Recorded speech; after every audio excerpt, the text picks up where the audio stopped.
महाभारत में कहा गया है कि युद्ध के 18वें दिन लगभग 80% जनशक्ति की मृत्यु हो गई। युद्ध समाप्त होने पर संजय उस स्थान पर आ गए जहां युद्ध हुआ था, यानी कुरुक्षेत्र के मैदानी इलाकों में। उसके मन में शंका थी कि यह युद्ध सचमुच हुआ है। क्या सच में इतना बड़ा जनसंहार होता है? क्या यही वह स्थान है जहां पराक्रमी पांडव और भगवान कृष्ण खड़े थे?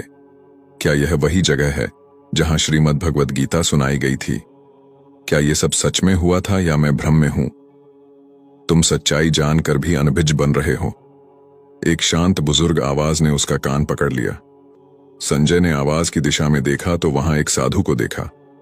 साधु ने नरम स्वर में उत्तर दिया, मैं जानता हूं कि आप यहां यह देखने आए हैं कि क्या वास्तव में कुरुक्षेत्र का युद्ध हुआ था, लेकिन आप इस युद्ध के बारे में सच्चाई का एक पहलू ही देख पाए हैं। इस युद्ध का दूसरा पहलू भी है। संजय ने कहा, तो क्या है दूसरा पहलू? साधु ने कहा, महाभारत और गीता ज्ञान वास्तविक है, और वास्तविकता के साथ साथ उससे भी अधिक यह मानव जीवन के लिए आदर्श का माध्यम भी है।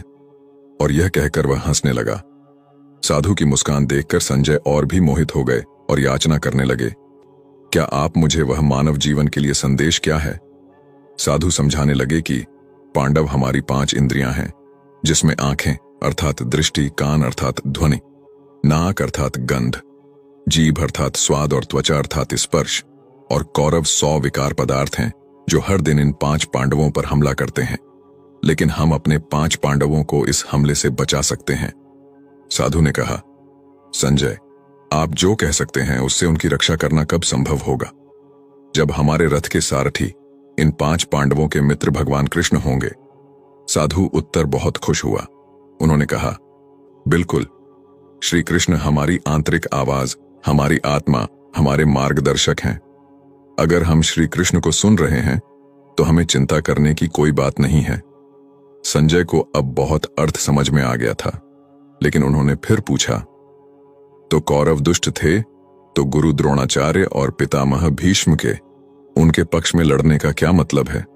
इसका मतलब है कि जैसे जैसे आप बड़े होते हैं, बड़े लोगों के प्रति आपकी धारणा बदल जाती है। जब आप छोटे होते हैं तो आपको लगता है कि वे परिपूर्ण हैं, लेकिन जैसे जैसे आप बड़े होते जाते हैं आपको उनमें कमियां दिखाई देने लगती हैं और एक दिन आपको निर्णय लेना होता है। यह है जरूरी है कि हम इन बड़ों की बात सुने या नहीं, वे हमारे लिए फैसला करें या हम खुद फैसला करें। इसलिए धर्म के ऐसे संकट में श्रीमद् भगवद गीता की शिक्षाएं महत्वपूर्ण हो जाती हैं। संजय अब सब कुछ जानता था। उन्होंने आखिरी सवाल पूछा, फिर कर्ण का पांडवों के खिलाफ होना क्या है? कर्ण 5 इंद्रियों की तरह हमारा है, वह हमारा हिस्सा है, लेकिन उन 100 दोषों का समर्थन करता है। ये कर्ण हमारी अपनी इच्छाओं के अलावा और कुछ नहीं है, इसलिए इच्छाओं का दमन करना चाहिए। उनकी अपने पर हावी नहीं होने दिया जा सकता। ये हमारे हैं, लेकिन वे 100 विकारों के मित्र हैं। पश्चाताप जैसे कर्ण हो रहा है और कारण बताता रहता है कि वह विकारों का समर्थन क्यों कर रहा है। हमारी वासना ऐसी है, पश्चाताप और वहां वापस चला जाता है। संजय की आंखों से आंसू आ रहे हैं। उन्होंने दुनिया के सबसे महान ग्रंथ महाभारत की वास्तविकता के साथ साथ मानव जीवन के लिए जो महान शिक्षा मिली उसको समझा। वह कुछ ही दूरी पर कुरुक्षेत्र को देख खड़ा हो जाता है। वह साधु को प्रणाम करने के लिए वापस मुड़ता है और देखता है कि वहां कोई नहीं है। भिक्षु गायब हो जाता है, लेकिन एक गहन आदर्श शिक्षा को पीछे छोड़ देता है।